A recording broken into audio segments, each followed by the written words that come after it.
Hey everybody, welcome. We're in the green room. I've got some amazing guests today. We're going to introduce them in reverse order of appearance. And of course, they're going to tell us a little bit about what they're going to talk today in less than 15 seconds. And of course, where they're dialing in from. So William, where are you coming in from? I'm coming in from Colorado.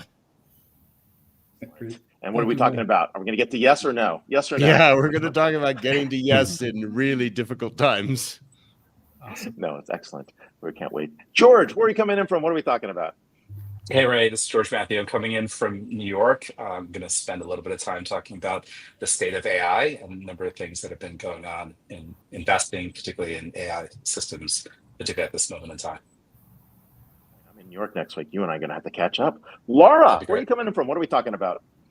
Well, listen, today I'm connecting from Barcelona in Spain, and we're going to be exploring how AI is transforming the online, the digital brand protection space, and what are the digital risks that the companies face today. Terrific.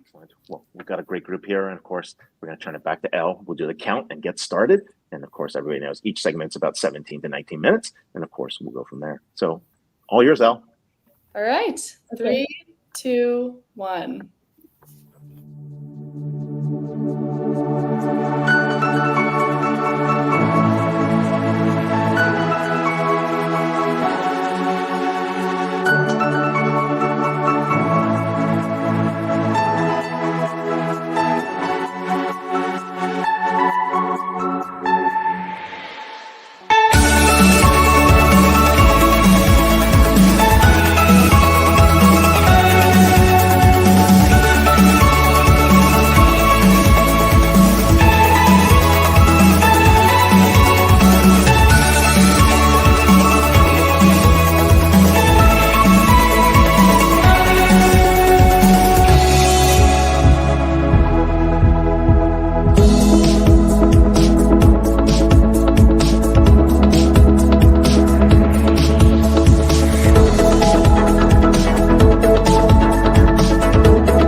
Hello and welcome. Thank you for joining us on DisrupTV. My name is Vala Afshar. I'm the Chief Digital Evangelist and your co-host for the next hour.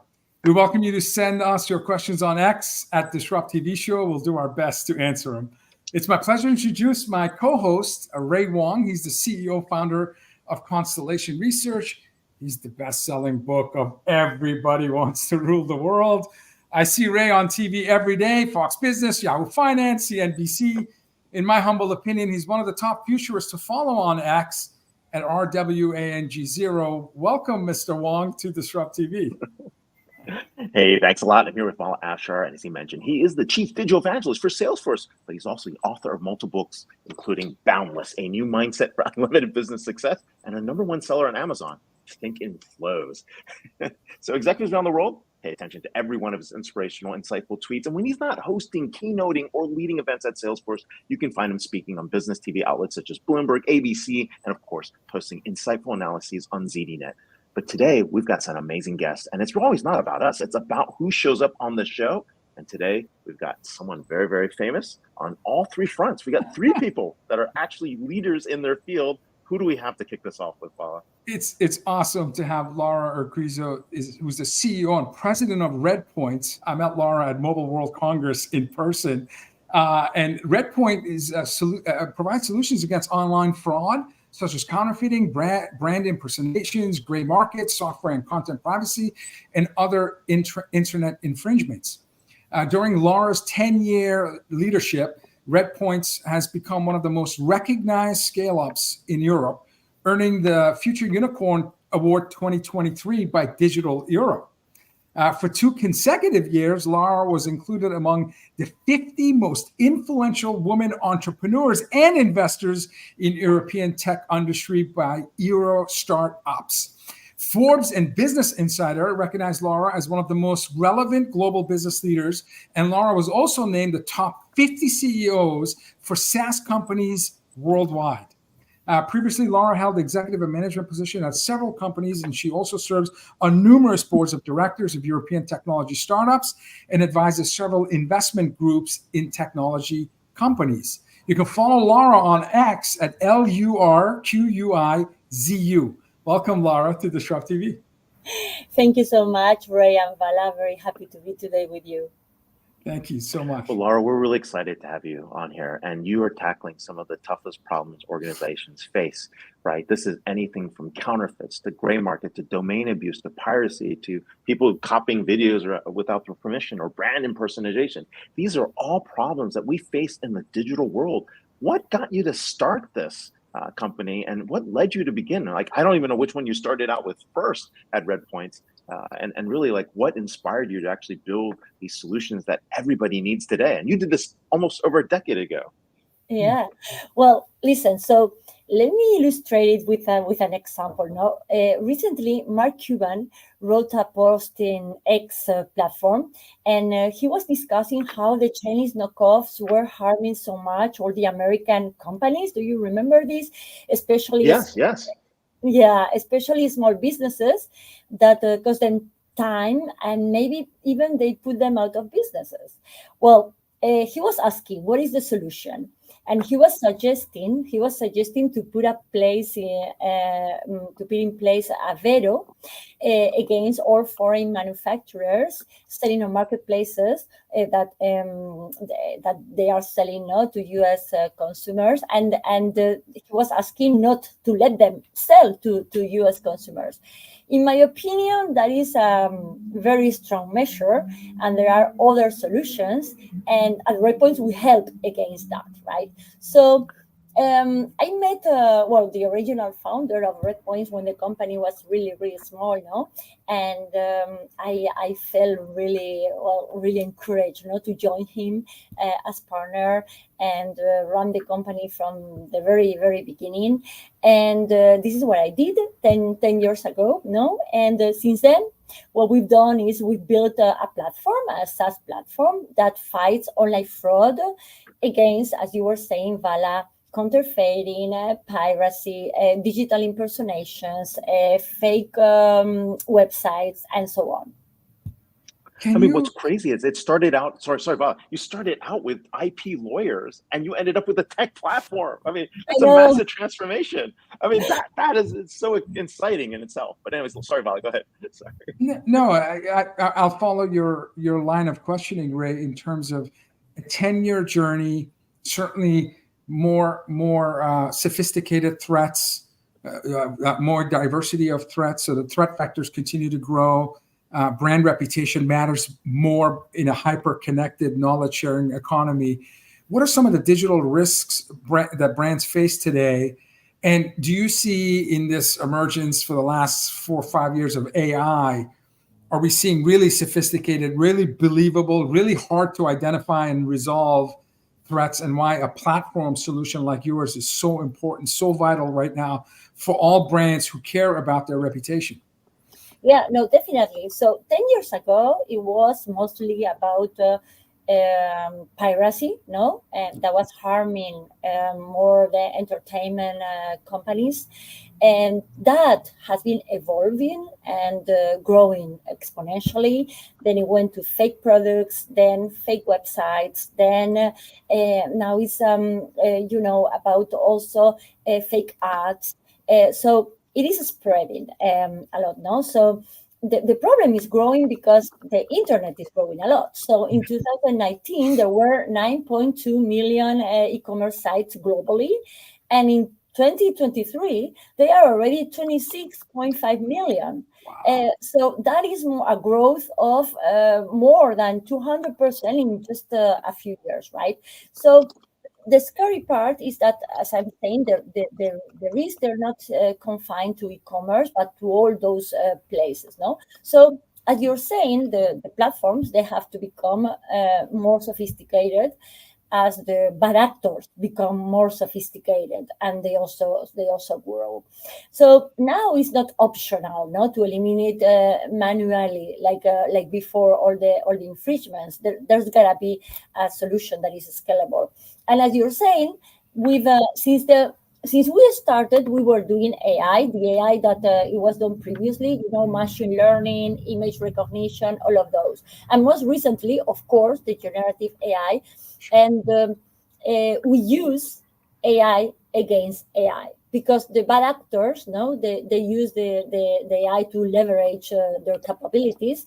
And what we do is we use AI to detect and to eliminate all the infringements that we find. But not only that, because it's key to be proactive and it's key to go ahead, right? So we use AI to be predictive too, and to prioritize. So we are able to give a rate to the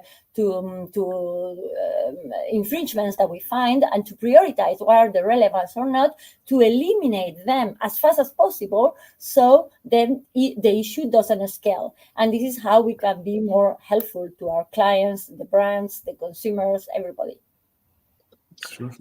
This digital risk is real, right? And we're seeing it happen to everybody. And it's being proliferated in some ways by AI. The question is AI friend or foe? How do you view this? And, technology could be good or bad, but how do you see this battle in terms of brands being able to harness the power of AI while they're fighting against AI? No, exactly. Well, listen, as I say, we use the AI to predict, and to prioritize, and of course for the detection and with the image recognition and all of that. But when it comes to fake images, it's really difficult. That is really difficult. Exactly. If I was going to say that, yes, we do have the solution, won't be realistic. But again, there's a lot that can be done because, let me tell you some data. So every day we process and we work with 90 million links on a daily basis, 90 billion links. And you all know that AI is as good as the data that you trained it with, right? So on a monthly basis, we train our models with about 27 billion data, so links. So this is what we put in our models to train them. And with that, we can come with models that they are even made for every client. So for every client, we can use one of those models to do the detections, the eliminations, the predictions, the forecast, the rates, and all of that. We have a lot of founders who are aspiring to have your success who watch the show. So you're a European startup, but you have strong position in North America markets as well. What have you learned over the last decade that allows you to expand geographically? Is there certain go-to-market advice or certain core values and how you hire and how you deploy products and solutions that have helped you expand across multiple markets? Well, listen, it's not very usual to find a European company that has such a strong position in US, right? Because in our case, 65% of our business happens in US. So it's and it's because it's like a perfect product market fit. So in our case, since the very beginning, the company was designed to be global. This is a global problem, and the online fraud doesn't stop at borders, right? So since the very beginning, we built a really international team. Now we have people from 35 countries. We speak 25 languages, and we were targeting since the very beginning all kind of markets because this problem, this issue affects a very wide range of brands all over the world, right? In the 5 continents and across industries, all kind of industries. We're talking that at the beginning, it was more about luxury and entertainment, as we were saying. Then, of course, it's spread across industries like as diverse as cars, food, software, all the industries that you can think of. So you've had 2 homes the last 10 years, New York and Barcelona. You just exactly, and also Lake City.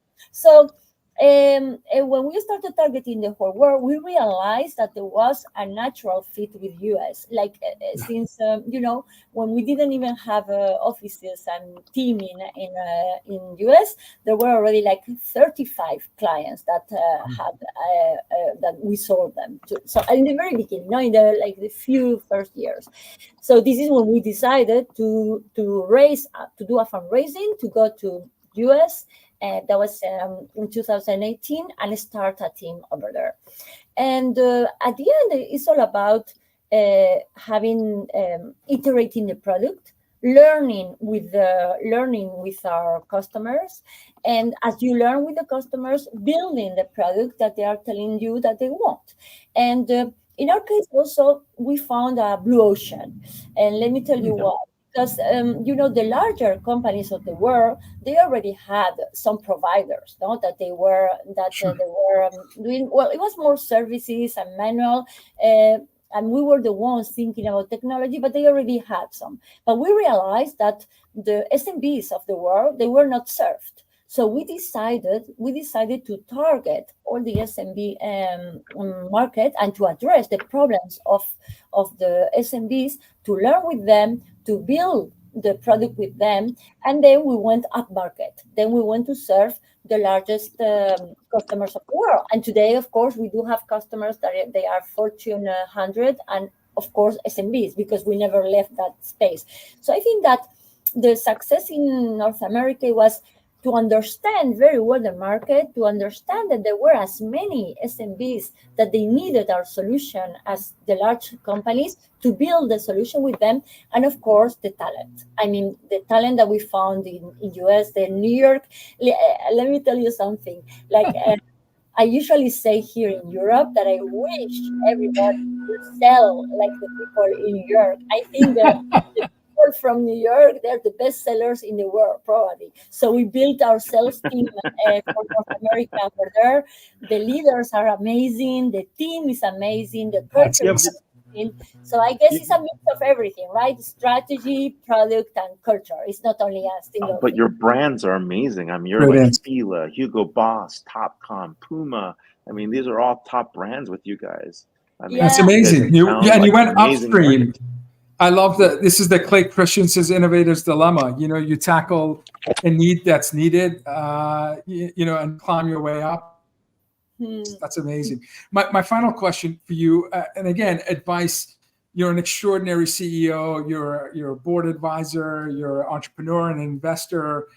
And please help inspire the folks that are maybe early in their journey as a startup founder. What's the one or two things they should think about?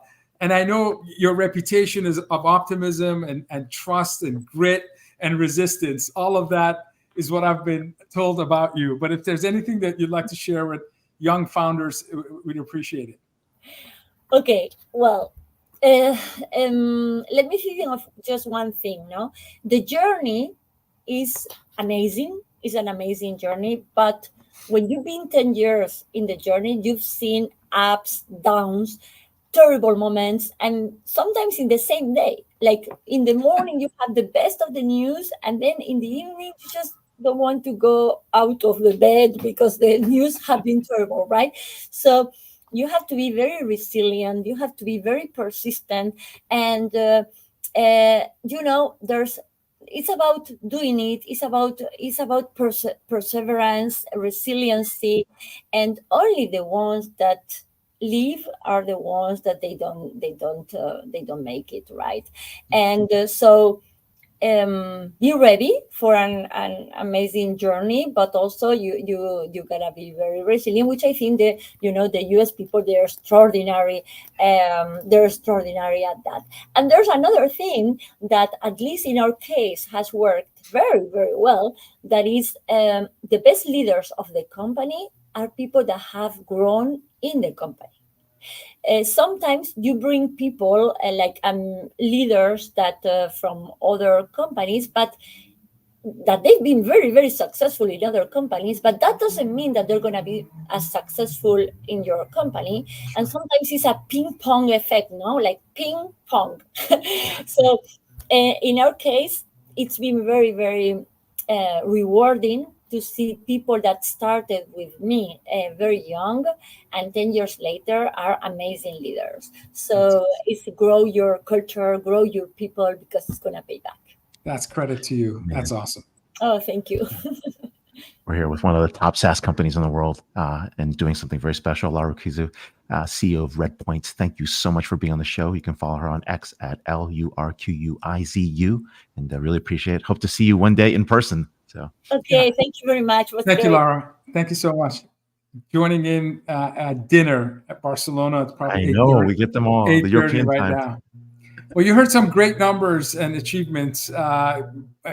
Grab your popcorn, buckle your seatbelt, because our next guest is just talk about numbers that will blow your. George Mathew is Managing Director at Insight Partners, where he focuses on venture stage investments in AI, machine learning, analytics, data companies, as they're establishing products and market fit. Insight Partners is a global software investor, the largest investor with high growth technology, software, and internet startup and scale-up companies that are driving transformative change in their industries. Insights exited last year, 2023. So these numbers are a little bit lower than their current numbers, with 80 billion in regulatory assets under management.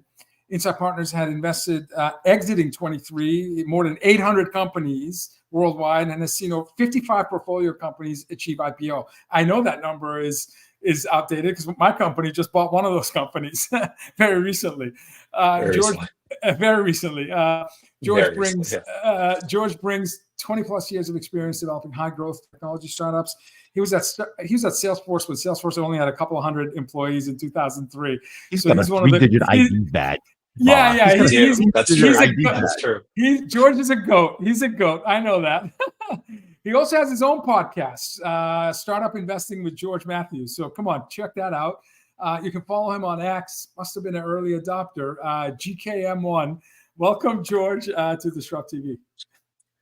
Great to see you, Vala. Great to see you, Ray. Thank you so much for having me. Just to clarify, I don't have my own podcast, but I have done a few podcasts, including one on startup investing. But yes, that was people really like that podcast. Maybe I should turn it into a bigger. People want you to do the podcast. We want you. Maybe that was foreshadowing what's going to happen. Yeah, I think there was a little foreshadowing there, guys. I don't know. I'm going to have to get some clearance on that first. Coming soon on Netflix. Yes, exactly. I actually need to flip around some of the things that we wanted to talk about with you. And I really should start here. What is your AI thesis for 2025? And the reason I say we're going to go there. Yeah. I know. The reason I'm saying this is you went to the last question. Yeah. I want to go to the last question because it sets the stage for everything else here. And the reason I'm going there is because we're all like La La Land and LLMs, right? And we're seeing active inference pick up on the other side. People are like, no, we need small language models. The market's like completely confused. And yet you have such clarity in terms of your investments. And that's why I want to start here with what is your AI thesis for 2025? Yeah, so let me just set up a little bit more of how Insight's been really thinking about this for the last several years, and certainly talk. Yeah, and it's not like you just got started. You've been doing this for a while, right? Over 60 AI portfolio investments. Like this. We've got about 4.6 billion of assets now deployed in AI, ML plus data companies. And as we had thought through at Insight just how this space was going to evolve, certainly you have to really think about the scale of the foundation models have been able to achieve, particularly in the last several years. But as those foundation models have continued to scale, we continue to see opportunities beyond just the foundation models themselves, right? So first and foremost, when I joined Insight about 4 years ago, my first investment was weights and biases. And it turned out that weights and biases was one of the earliest providers of the experiment tracking, the parameter tuning, the version controls to be able to deliver any model, including the foundation models, into market. So when you think about the scale of where weights and biases is today versus 4 years ago, they have 900,000 machine learning practitioners across enterprises, as well as all the major foundation model builders, including OpenAI and Anthropic and Mistral and Meta and NVIDIA, all leveraging the product to build and ship the foundation models that are going into market. Now, saying that, out loud, Ray, I think there is a lot that is still open to investing and building coming into 2025. The world is going much more multimodal. So that's something you have to think about, right? In terms of videos, images, all being incorporated into the models that are coming to market as we speak. Look at the update that Llama just made with Llama 3.2. Look at the one updates that have occurred from OpenAI. Certainly there's a multimodal activity that's happening in the foundation models themselves. We're having to think through how actions are different from language and the other modalities that the models are really sort of converging on. So we're seeing this, there's a lot of talk about agentic workflows, but large action models are becoming a much stronger interest and priority because you have to have longer train of thought. You have to be able to have longer reasoning time to be able to think through the harder questions versus an instantaneous chat-based response. And so agentic models are coming into market as we speak. Ray, you mentioned a little bit more about language models that might not be as large in size. You can think about small language models that can be deployed on the edge, that can be deployed on devices, certainly an area that needs additional focus. These are areas that we've been very actively investing at Insight. A few of these investments we have already made in the last several months that we will be announcing pretty shortly, but certainly invested into a small language model more recently, invested into a company that was building a multi-agentic framework on open source. And so when we think about the areas that we are going to continue to focus on, we just believe that there is more to continue to build. And the transition of going from the infrastructure into applications is underway as we speak. So it would be like the internet circa 1997. What was the sort of most popular search engine in 1997? It was Alta Vista. Google hadn't arrived yet, right? Yeah. So, or the mobile wave in 09, 2010. Uber didn't arrive until then, yet the iPhone arrived in 07. So we're going to see more of the application layer really play itself out. And it's an area that Insight has been really thinking through while we've gone through a very tremendous cycle investing into the infrastructure related to building this next layer of AI systems of the future. That's amazing. Thinking of Netscape and Mosaic and Alta Vista. Yeah, we're all showing our age.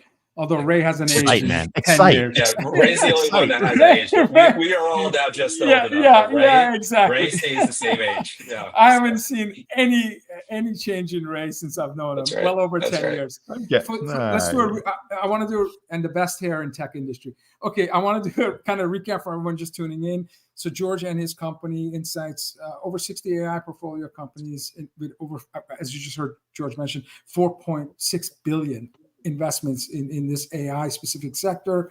You mentioned agentic AI. Certainly, the fact that many of the startups that you're investing in, they're manufacturing intelligence and work. I mean, the technology is going to do the work on your behalf. It's no longer just assisting you. This is a read-write logic with AI, and it can write on your behalf. So when you invest in these companies and you see them serving their clients globally, how do you see AI changing business processes? And how does someone like me, who's got a 14-year-old son, ask me, Dad, what should I study in college? And I'm stuck now. I don't really, I used to be really sure about it, giving advice to my kids about what to study. And what we get to see, us three, in terms of what intelligent software can do today, and we can extrapolate 2, 3, 4, 5, 10 years from now, I've never experienced anything like this in the 30 years I've been in tech. It just seems like magic. Can you talk to us about business processes changing with the companies that are part of your 60+ portfolio? Yeah, it's a good reminder, Vala. And when you think about particularly this past year, prior to any other year, we're now seeing agent-based workflows, and we're frankly seeing digital workers emerge, which we've never seen before, right? Yeah. You can take an entire work function and turn it into a synthetic worker that can do that work on behalf of the organizations that they're serving. So digital workers are now capable of doing full functioning BDR work, right? So business development, sales development work, which you can now instill in the synthetic work of the digital worker, all the understanding of how that organization would be doing outbound BDR or inbound, and Oh that yeah, can be that's no way. fully now synthetically delivered in a way that you don't even need a co-pilot anymore. Before, like, you start to think about the last generation of systems that were really built for GTM and GTM enablement. Well, they were all effectively co-pilots, but now you have synthetic workers emerge. We made an investment in a company called Relevance AI a few years back, and interestingly, it was a company out of Australia that was predominantly building a vector database as a service. And as they built that initial vector database as a service, they decided to pivot into the market of building AI applications. And as they further pivoted from building AI applications, they went into building full synthetic digital workers this past year. As they brought that product to market, what's been fascinating to see, and it was a seed stage investment, that insight, which rarely we make, but we have made one a few years back in Relevance. And as the company has come to market, they did more revenue in one quarter than the entire business year plan was going to be this past year, just because enterprises are now adopting full digital workers in these key functions. So Vala, to your question, like, we're going to live in an age where there's going to be human and digital workers sitting side by side each other. In fact, one of our Salesforce alum, Sarah Franklin, right, who was formerly CMO of Salesforce, she is now, of course, CEO of Lattice. The Lattice team has been really thinking about what the Bill of Rights are for digital workers and human workers working side by side each other. So I have a 16-year-old daughter. She's coming into the junior year last year of high school, Yeah. junior year of high school, and so off to college soon enough, and will be entering the workforce in less than 6 years. And what I try to instill in her and my younger daughters is that you have to be well aware of all of the things that are happening from a technology standpoint. You don't necessarily have to be the best coder in the world. You don't have to necessarily, have a specific line of EE or mechanical engineering or CS to come into this environment. But if you're a business person, if you're a doctor, if you're a lawyer, well, you also probably need to understand what the underpinnings of like AI systems and data systems and computing systems are, because it's just a fundamental part of how we're going to work alongside of digital workers of the future. And that's something that I try to instill, at least my kids, that part of this journey is that we're all just going to be a little bit more tech savvy, a little bit more aware than any one of our previous generations. You're a good dad, George. That's great advice. That's great advice. I wish my son, I'll have my son watch this episode on the weekend, so he can glean from your shared wisdom. Yeah, I think maybe liberal arts folks can really thrive. Good reasoning, good empathy, good ability to understand, be more self-aware, deeper thinkers. Parker Harris, as you know, our co-founder of the company both you and I worked at, he's liberal arts major. Parker was an English major, if I recall correctly. So maybe bring a little bit of more humanities into how we work and be tech savvy. Go ahead, Ray. Sorry, I'm No, I want to build on the point that you're talking about here, really around that advice. I mean, a lot of times you work with founders and you're basically providing them some advice and leadership lessons along the way. I mean, you're doing a couple of things, right? One, you have to be a really good recruiter. You're trying to figure out the right people and the right leadership teams to take these organizations to. But second of all, you're also trying to find like the future leaders that are able to take that to the next level. I mean, what you guys did at, Relevance was crazy. I mean, that was like a 3x valuation in 2 years because you bet on the right partners, right? And that's a very hard skill to be able to find the ideas right, the partners right, the business models right, and then anything else can still go wrong. So what are some of the biggest leadership lessons you've learned over the years and that you share with teams as they go through the different stages of growth? So when you're that early in the journey, and again, it's very risky really early. Go do a seed stage investment. And generally, I don't. Like I try to do Series A and beyond, and generally, Insight does focus on when that inflection and growth occurs. But let's actually talk about what those moments look like, particularly in the early stage. I think when you look at an early stage investment, you're really focused on the team. And one of the things I learned, particularly from Relevance, is that if you focus on a team that even if they don't perfectly get it right the first iteration, the speed of their iteration, Boyd's law of being able to iterate quickly through the problems that didn't work to solve the problems that eventually work to bring something compelling to market is one of the reasons why Relevance was able to do so well in a very short period of time, pivoting twice into, the synthetic digital worker space. If you're in that seed stage, it is all about team and iteration. When you're getting into the Series A, it shifts a little bit, but not much. What you're really trying to get to is product market fit, really understanding what is it that product really serves the market in a way that's meaningful, that you have enough longevity to get through all of the hardship of being that 0 to 1 and 1 to 10, that there is a compelling product experience that really differentiates yourself from the rest of the space. It's a noisy enterprise market, right? There's no way to get around that without having compelling product, particularly in the early journey. And when you think about a company like the Weights and Biases I mentioned earlier, Lucas had a very clear vision of what a machine learning practitioner really needs to be able to build their models.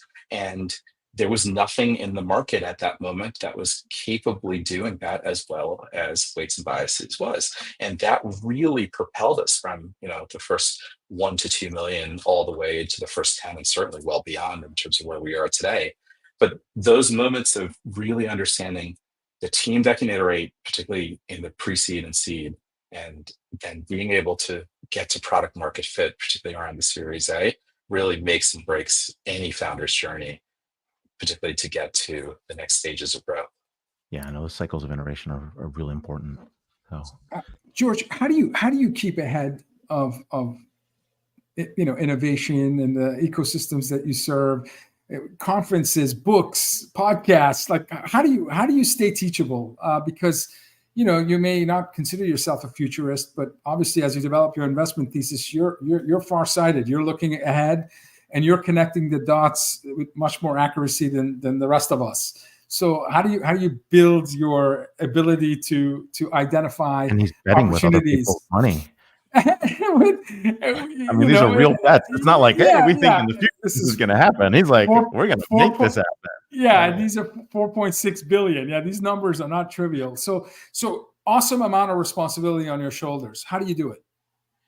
One of the things I try to do, and being newer, I would say in the last half a decade or so coming into venture capital, was I try to take a much more beginner's mind to, being an investor and a venture capitalist. And there were some things that I, fundamentally just felt I understood, like I knew data, I knew systems, I knew how to build things, particularly in AI. And I kept a lot of my focus there, right? Just because there's a diverse number of things you can do as a software investor in this space today. And I try to come in with at least the things that I had a pre-existing awareness of. But even if I had a pre-existing awareness, look, the Attention Is All You Need paper came out in 2017, and we've never seen a model in the transformer architecture that is scaled as well as it has, right? In every other model before it, CNNs, RCNNs, LSTMs, the loss function in the model attenuates very quickly as you throw more data at it. But we're now at a moment where we've built the GPT-4 style model where you can take 1 trillion parameters, right? 6 to 7 trillion tokens, 20% of the corpus of human knowledge, and imbue that into a model. It was the most complex most complex artifact in human civilization up to that moment, right? The arrival of the GPT-4 model. So even if you believe you knew as much as you thought you knew about AI, ML, data systems of the past, you had to come back to the fundamentals and say, why is this different? What can we do with it? And that's what I try to do, at least when I think about every investment opportunity. I do not try to presume that I know what's happening. I try to spend time asking questions, understanding what founders are thinking about through that journey. I ask others around me. But then once I get conviction, I try to move quickly because, part of being in venture is not only getting conviction, but getting to the speed of that conviction where you can really not only win the deal, but of course help the founder in their journey from that point on. I can tell you're an OG from Salesforce because tactics define strategy, and a beginner's mindset is what our founder was probably instilling into you every day when Salesforce was only a couple of hundred. So I love that advice. We're living it now currently at my company. So yeah, beginner's mindset is clearly important. And you think you know a lot until you learn a little. I mean, in this space, if you don't have a beginner's mindset and you're holding on to your points of view strongly, you may be completely going in the wrong path. Ray, closing comments. Oh, I mean, George, you're bucking the trend. Everybody's failing because there's no exits. The M&A market sucks, right? The IPO market completely dried, right? And you are finding deals. You're finding diamonds in the rough. I mean, it is incredible what you and your team have done. Globally, as far as Australia, as far south as, I'm not sure your if this track knowledge, record is like it's in a whole nother league, George. So congratulations, and really, keep finding all those great companies, because we got to start covering them before there's nothing left to cover in this enterprise space. And we know you're going to find them for us. So we're here with George Mathew, Managing Director at Insight Partners, legendary investor now, legendary CEO in the past, and of course, really a polymath. So you can follow him on X at GKM1. So we'll see him on. We'll see you out there. George. And I'm going to catch up with you in New York next week. Sounds like Cheers. Appreciate it, Ray. See you around. Thank you for being on the show. Okay. So we've been blown our minds twice. Oh my God! What are you next? This is the cleanup hitter spot. This is where our guest comes in and hits a grand slam, and we are honored.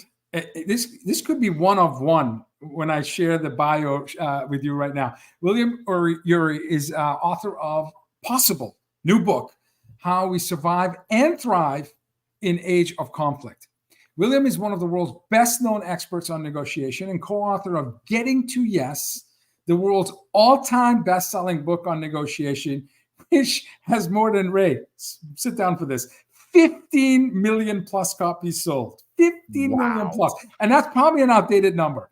As co-founder of Harvard's program on negotiation, William has devoted his life to helping people, organizations, and nations transform conflict around the world, having served as a negotiator in many of the toughest disputes of our times, taught negotiations to tens of thousands, and consulted for dozens of Fortune 500 companies, the White House, State Department, the Pentagon, you name it.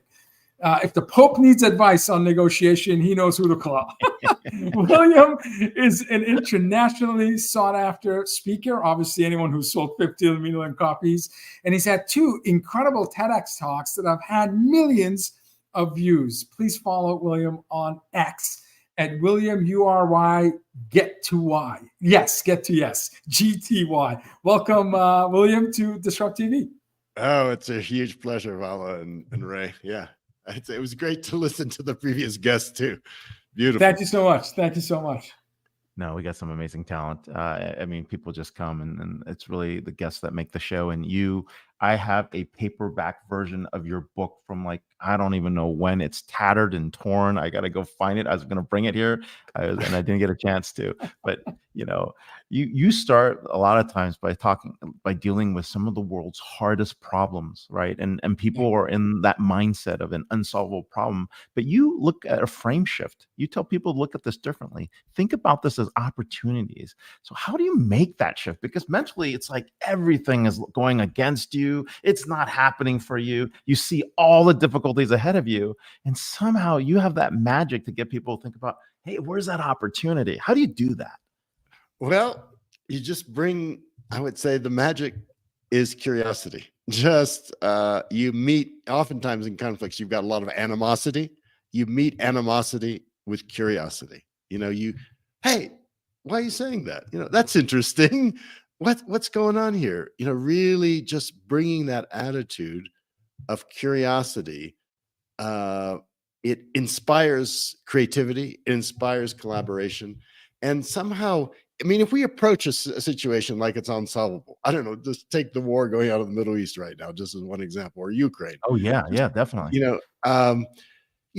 It seems unsolvable, it seems intractable, and for sure it seems that way.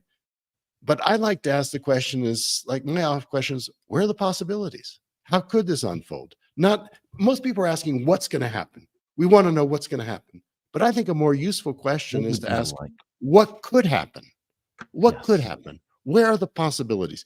Even if there's only a 5%, even if there's only 1% possibility, where are those possibilities? Because the ROI, if you're able to execute a 1% possibility where the stakes are huge, the ROI is off the charts. That's amazing. I'm curious, how do you become the world's top negotiator? Do you credit your parents, a teacher, a mentor, a sponsor? How do you write a book that's considered the best book ever written on a subject? Like who influenced and put you on a path? And maybe it was self-discovery, but I'm just curious because you're an we've had 1,300 guests on our show. I don't think any of them have achieved what you've achieved in terms of teaching the world how to deal with conflict. In fact, in a way where you welcome conflict. You don't even view conflict as a negative thing. So you're wired differently. and I want to know how. Who was the person? Is it mom, dad, sibling? Well, that's a really good question. My mom actually, we grew up in San Francisco there, and but my mom wanted us to be world citizens, so she took us off to Europe, and I ended up going to a school where there were kids from about 35 different cultures, languages, all around the world. I mean, very different. I mean, my first roommates were from Iran and Lebanon. I mean, it was like it was an eye opener, and it got me thinking. Wow, it just expanded my horizons, and it got me thinking, curious about culture, curious about human beings, curious about how do we get along. Because the other thing was the school had this in Switzerland at that time, every institution, every school had to have a nuclear bomb shelter because we were in the middle of the Cold War, and it was like what? I mean, at any moment, someone could press the button in Moscow or Washington and the whole world would evaporate. And just got me thinking, there's got to be a better way for us to deal with our differences than blow the whole place to smithereens. That's amazing. Wow. That's amazing. Doesn't surprise me that it's mom and it's diversity and travel that shaped your beautiful mind. Go ahead, Ray. No, you're basically laying out the case for a possibilist, right? And that's a very, very different mindset. And how do you describe that unique mindset? Because, people who study are very rigid in their thinking. It requires imagination or something different, right? Back to what, Vala was saying, that wiring is very different to be a possibilist. Like, is it just genetic or is it the people around you? Like, is there environmental factors? So. No, I'll tell you, I mean, every human being, I have a 2-year-old grandson. His name is Diego. He calls himself Go, and he's the possibilist. Every child that I see around, they're a possibilist. We're born that way. We're born with curiosity. We're born with wow, wonder, what's happening right now. And then somehow gets trained out of us a little bit. But, that's what we need to reignite is that, you're referring to like beginner's mind, that childlike kind of like, wow, this is, where are the possibilities here? What's so interesting is, I work in, like I'm working right now, like Middle East, Ukraine, US, China, like those kinds of situations. And the people I work with, they bring a spirit. Believe it, these situations are incredibly serious, incredibly dangerous, but we bring a spirit of play. Because play brings out the best in us, right? When you play sports, you play music, it brings out the best. And against, when you have these incredible challenges, you need to bring out the best of human potential. And play, people are a little more relaxed, they're more creative, they come up with ideas. Of course, it's deadly serious, but the attitude, because it's serious, we have to even be more playful. I love the play analogy. I love that. And you talk about this is getting worse, right? Because of polarization that's happening. People aren't going to Thanksgiving dinner. People aren't getting to get-togethers, right? So this is a serious problem. It's not just global affairs that's going on here. It's even at the kitchen table. So right, I mean, look at right now. I mean, right now we're in the midst of we're a month away from pivotal. I don't know what's going on in a month. I'm just kidding. Who knows what's going to happen in this country? Who knows what's going to happen? And this country affects the whole world. Yeah, absolutely. And who knows what's going to happen and whether there'll be. And so the key competence that we need is it's like surfing. I mean, the waves are getting big out there. I mean, there's political polarization at home. There's AI disruption. We've been talking about economic crises, environmental crises, geopolitical strife. And it all becomes what they're calling a polycrisis, and the question is, we're not, that's happening. The question is, how do we navigate? How do we surf the waves? What are the competencies that all of us, whether we're founders of small, of founders of startups or whatever, what do we need to navigate the waves that are affecting everything, or affecting the, as you mentioned, the kitchen table? People have different political opinions, whatever is going on. Yeah, so it's amazing. I introduced you as cleanup hitter and use the baseball analogy. And I think about baseball players can get into the Hall of Fame just hitting 3 out of 10 times. So majority of time in that sport, you're failing, no matter how great you are. Again, Hall of Fame, 300 batting average is considered fantastic. You're the best negotiator on earth. I'm sure there have been negotiations where you lost. And I'm wondering, shooters shoot. So when you miss, you still shoot. Steph Curry, you grew up in San Francisco. If you're a Warrior, Steph Curry, you can go 0 for 12 3-pointers, but you're still shooting. You have a memory of a goldfish when it comes to because that's what you do. When you lose a negotiation, how long does it stay with you, and why do leaders typically fail to negotiate? Are they scars that stay with you for a long time? And how do you deal with it when you're the best at it and the outcome doesn't go your way? Well, first of all, I'm not sure I'm the best. I don't know how you measure these things, but having said that, let's failure is your friend. Failure is how you learn, and particularly in this business. I remember an American who was a U.S. Senator, George Mitchell, who was in the case of Northern Ireland, the Catholics and Protestants for decades, for centuries, were going at each other. It seemed absolutely impossible. And he sat over there in Northern Ireland and for about 700 days listening to both sides, just listening, which is key. That's the key part. And he said, I had 699 days of failure and 1 day of success, which were the Good Friday Accords, which changed the whole situation till right now. And that's the mindset you need, is like, failure is the norm until you just hit that moment. But actually, the failure is when you're preparing for that moment. The failure is how you succeed. It's through iteration. It's through learning, that rapid learning, because you're dealing with very complex, intractable situations. But if you allow yourself to get discouraged by the failure, you're out. You're going to burn out pretty fast. Sage advice. Great. That is great advice. Go ahead, Ray. Yeah, and those were those Belfast Accords were pretty, and no one thought it was possible. No one thought it was possible. When I was a graduate student at Harvard, and I was in anthropology, but I was interested in, the biggest conflicts in the world. At that time it was the Cold War. All the professors, everyone was saying the Cold War is going to go on for generations. The Middle East, Israel and Egypt were at war, had been fought 4 wars. Oh, they're going to have another war. The Catholics and Protestants in the Northern Line, they've been fighting for centuries. Apartheid in South Africa.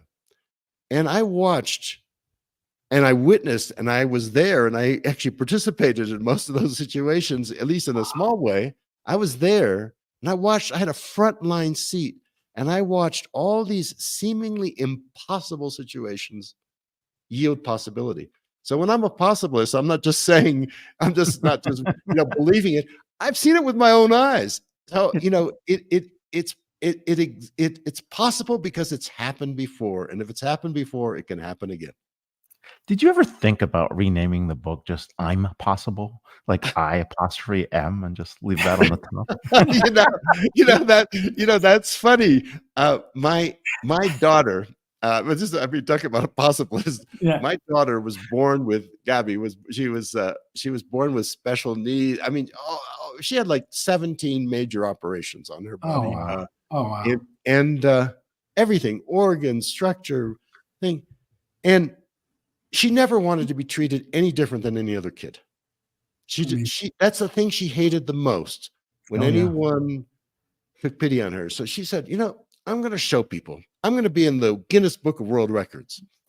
And when she was like 15, she was trying out for school volleyball class, and she couldn't run. So the teacher said, well, why don't you do the plank? The plank, the exercise where you kind of hold yourself like a plank and try to hold it. And when the kid came back, Gavi was still holding the plank. I said, that's been like 5 minutes, 10 minutes. got me, you know, and she realized, oh, wow, okay, you can't set a Guinness World Record in a physical thing until you're 16. So on her 16th birthday, she decided to go for the world record, which was 40 minutes.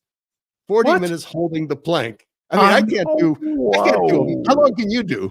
I can do about a minute. I'm too embarrassed to say it. 3 minutes. I'm not gonna. We're live, so I'm gonna exclude myself from that. Believe it or not, you know, birthday party. Everyone's there. All the guests are there, and you know, we had the cameras. You need cameras and witnesses and so on. She held the plank for an hour and 20 minutes. Oh my God! Wow, that is doubled painful. the world record. Like 100 minutes of pain. You know, it's like, and she gave a TED talk, which was called "What's Wrong with Me? Absolutely Nothing," and it ended exactly on the note that Ray just mentioned. It. She said, "I'm, I'm possible. Impossible is I am possible. I'm possible." That is. So she ended with that quote. What an extraordinary story. So yeah, you're surrounded by amazing people. So now I get a sense of you're the mashup of the 5 closest people in your life. And it sounds like you're surrounded by extraordinary people. So but I think anyone can be a possibilist. As I said, every child's a possibilist. You know, I'll just give you one other. My grandfather came to this country. He was an immigrant, no education, no money. He was 13. He came by himself, you know, on a boat from Europe, and he started, he started working in a mill, textile mill, and you could cut the air with a knife. And then he said, "No, I got to do better than this." And he started washing windows, and with another kid who was like 15, they had a little window washing company, and then they started washing buildings. And then they started, okay, but there's so much grime on the buildings. We need, you know, machinery, you know, all this. And so he got into machinery and all of that. And then 20 years later, he's working, and they're trying to clean steel mills, right? And steel mills have all this slag, and you'd have to shut down the blast furnace for like 6 months to clean out all the slag. He devised a way of doing it with dynamite. Inside the mill, you had to be absolute precision. Now, this is a guy who didn't have an engineering degree. Unbelievable. Hired by, you know, U.S. Steel or Inland Steel, the biggest. And you know, and I asked my uncle, I said, what was it about him? He said, he just didn't, he saw where other people just saw problems, he saw opportunities. You know, he was a possibilist. It's a mindset, and we can all adopt that mindset. So in 15 minutes, you've mentioned Gogo, and you mentioned your daughter, and you mentioned your uncle, and you mentioned your grandfather. Is your superpower, you just love people, and you see goodness in them.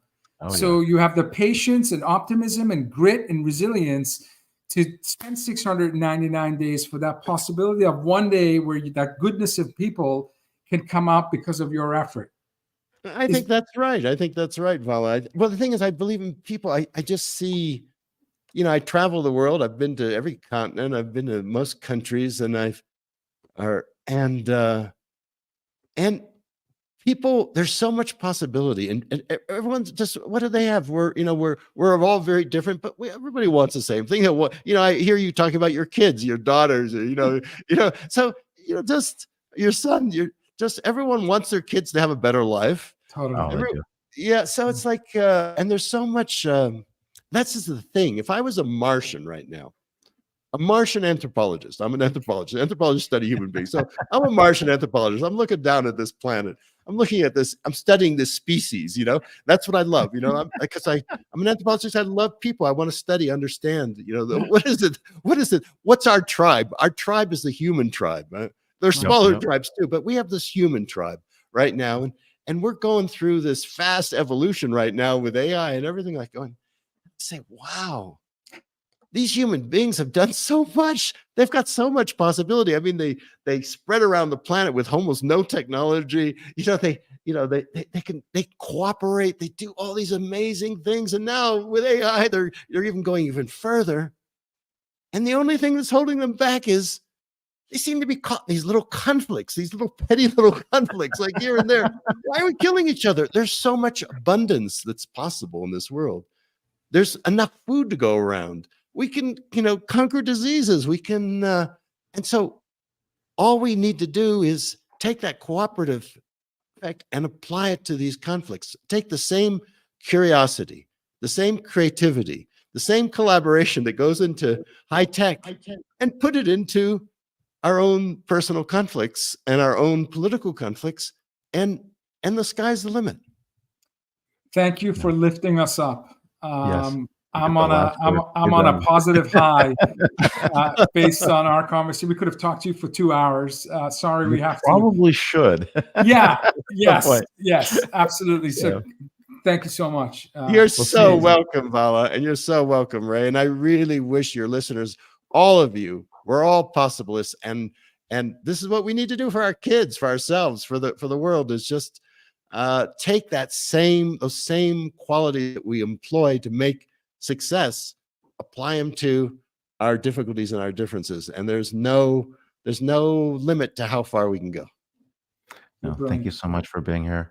So this has been amazing, and really, really appreciate it. William Ury, author of Possible: How We Survive and Thrive in the Age of Conflict. You can follow him at William Ury, GTY. So thanks a lot.